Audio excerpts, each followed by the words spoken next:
One of the biggest challenges in our industry is providing great customer service when the customer requirements continue to change.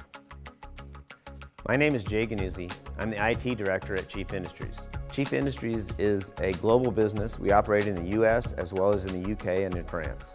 When we first looked at IFS about 10 years ago, we really wanted something that was better in the manufacturing, and IFS really hits that mark. When we purchased an ethanol plant, we were able to go live with IFS on the day we took over that company. Normally that implementation would probably take 5 to 6 months.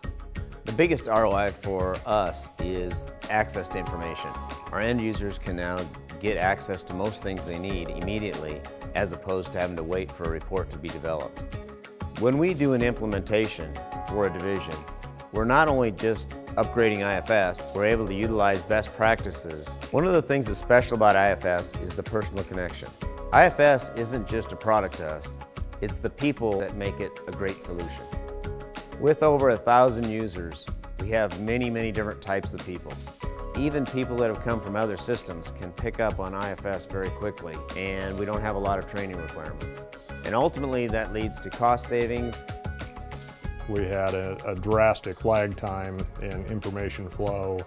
Once IFS was implemented, basically it went to a real-time system. We were able to take, on average, a week to a week and a half off of the standard lead times of our products. IFS has changed the way we operate. Do a lot more within a day. I don't need to track down handwritten notes. We depend on it regularly to come through for us. IFS is vital to our organization, and it allows us to provide that better customer service that we continue to strive for. We're excited to continue this relationship with IFS, and we're looking forward to seeing what's next.